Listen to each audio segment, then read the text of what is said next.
नमस्कार, मी Sanket Deshpande. Top news Marathi channel मध्ये आपलं स्वागत. एक नजर स्पीड न्यूजवर.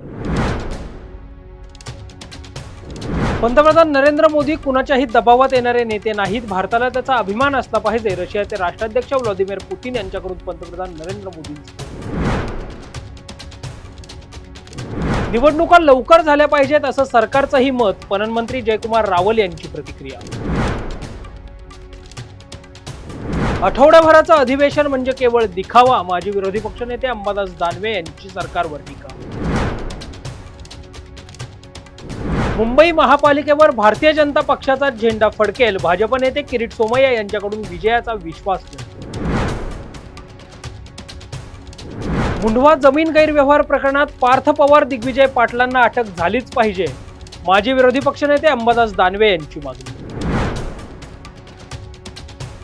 महाराष्ट्रातील भाजप खासदारांनी पंतप्रधान नरेंद्र मोदींची घेतली भेट. पंतप्रधान नरेंद्र मोदींकडून महाराष्ट्रातील खासदारांना भेटीचं निमंत्रण.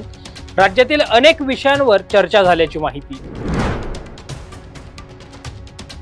पंतप्रधान नरेंद्र मोदींनी महाराष्ट्रातील खासदारांची घेतली शाळा. संसदीय कामकाजातील सहभाग वाढवण्याबरोबरच लोकांच्या समस्या सोडवण्यावर भर द्या. पंतप्रधान नरेंद्र मोदींच्या खासदारांना सूचना.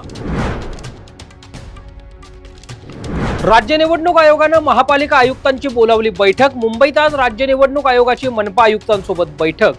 बैठकीत महापालिका निवडणुकीबाबत चर्चेची शक्यता.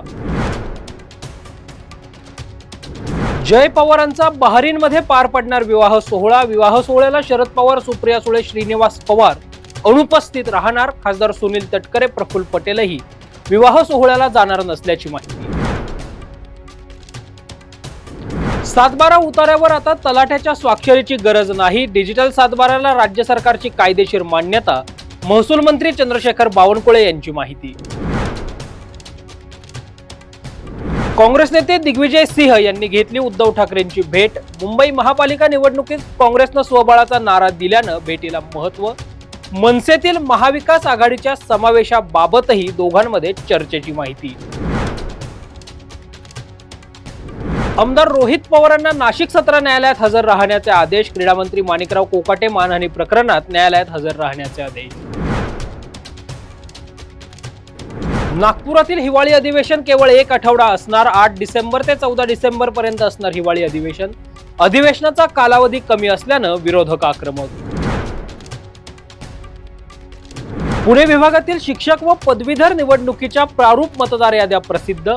पदवीधरसाठी 2,72,044 तर शिक्षकसाठी 44,214 मतदारांची नोंदणी. पुणे महापालिकेला अभय योजनेतून मिळाले 99 कोटी 70 लाखांचं उत्पन्न. 15 जानेवारीपर्यंत सुरू राहणार पुणे महानगरपालिकेची अभय योजना. पुणे महानगरपालिकेच्या प्रारूप मतदार याद्यांवर तक्रारींचा पाऊस. शेवटच्या दिवशी तब्बल 9,863 हरकती तर एकूण 22,000 हरकतींची नोंद. शेतकऱ्यांना आम्ही नुकसान भरपाई मिळवून देऊ. रोहिओ मंत्री भरत गोगावले यांची प्रतिक्रिया. संतोष बांगर यांची आमदारकी रद्द झाली पाहिजे. ठाकरे गटाचे आमदार अनिल परब यांची मागणी. राज्यभरात दत्त जयंतीचा उत्साह. श्री क्षेत्र नरसिंहवाडीत भाविकांची मोठी गर्दी. उद्धव ठाकरेंमुळे देवेंद्र फडणवीस यांना पहिल्या टर्ममध्ये मोकळीक नव्हती. अमृता फडणवीस यांचा गौप्यस्फोट. टॉप न्यूज मराठीच्या टॉप स्पीड न्यूज मध्ये इथेच थांबूयात. ताज्या बातम्या आणि घडामोडींसाठी पाहत रहा टॉप न्यूज मराठी. आपला महाराष्ट्र, आपली बातमी.